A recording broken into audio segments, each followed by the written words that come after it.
Honorable Marcoleta is a non-member of Justice Committee, but of course, we recognize her opportunity to manifest her position as well. Thank you, Madam Chair. Thank you for highlighting my being a non-member of this committee. But I nonetheless, highlighted also that I have you every have right the to speak. privilege to manifest your position. Thank you po. Because that is according to our rules, Honorable Marcoleta. Madam Chair, Sa Madam committee na Chair, ito.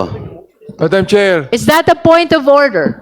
Yes, not really the point of order. I just would like to find out if he is a she or a he because you have been mentioning her. Point of order, Madam Chair. Let's allow Congressman Marcoleta to proceed. He is The he. point I of stand order is not corrected. in order, Madam Chair, because I just want to because you said twice her. All right. So I I'm would like to addressing find out him. if she is a she or a he.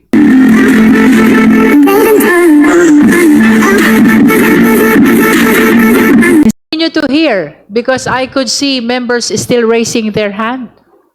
Madam Chair. Can we call Honorable Marcoleta first? Honorable Marcoleta is a non-member of Justice Committee, but of course, we recognize her opportunity to manifest her position as well. Thank you, Madam Chair. Thank you for highlighting my being a non-member of this committee. But I nonetheless, highlighted also I that have you every have right the to speak. privilege to manifest your position. Thank you po. Because that is according to our rules, Honorable Marcoleta. Including the highlighting of being a non-member.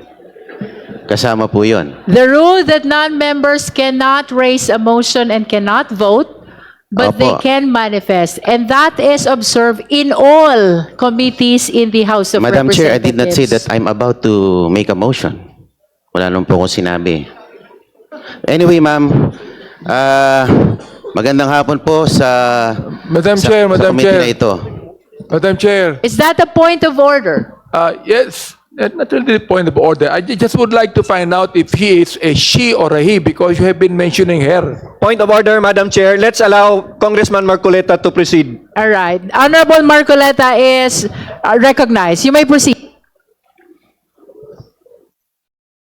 Madam Chair, Gusto I ko just would bang- like to make it clear. He is he. He is he. I stand Is corrected. not in order, Madam Chair, because I just want to because you said twice her. All right. So I I'm would like to addressing find out him. if she is a she or a he. Madam is Chair, he. make a ruling and allow Congressman Marcoleta to proceed. As a response to proceed, the Honorable to- Abante, we are addressing now Honorable Marcoleta as he, him, his, and the chair therefore stands corrected. You may proceed, Honorable Marcoleta. Thank you, Madam Chair.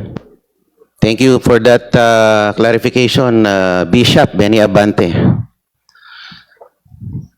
Ewan ko kung is that germane to this hearing. Anyway, magandang araw po, ginang Madam Chair at sa mga kapita-pitagang miyembro ng committee na ito.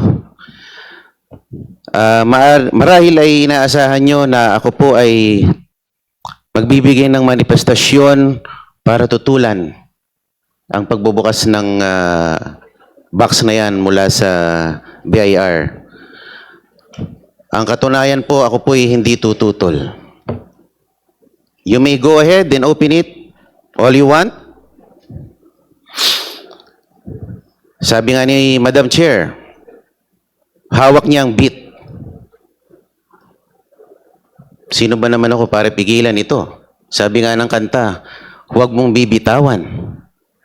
Huwag niyo nang bitawan yung box. So I dare the committee to open the box, but with a caveat, siguraduhin niyo po na hindi kayo nakalalabag sa batas. At sinabi ni Popoy sa pelikula, I deserve an explanation. I deserve an acceptable reason. Siguraduhin niyo po na kung bubuksan niyo yan, meron po kayong acceptable reason na naayon sa batas.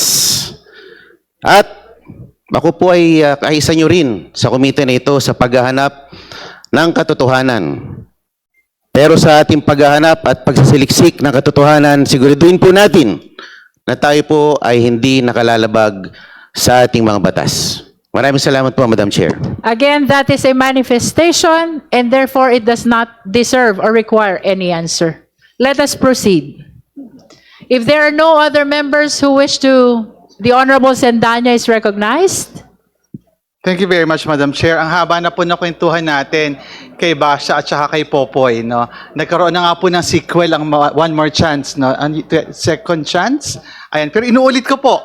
This is a second chance to hold the Vice President accountable for abuse of power at dun po sa pagnanakaw sa kaban ng bayan. At yung second chance po na ito, 2 years in the making.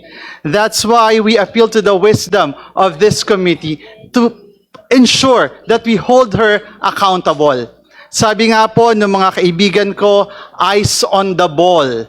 And the ball is ensuring that we get this to the Senate and the Vice President is convicted. And I hope that would guide the committee in making this all-important decision. Thank you very much, Madam Chair. Having heard all the manifestations of the justice members, we are temporarily suspending our hearing.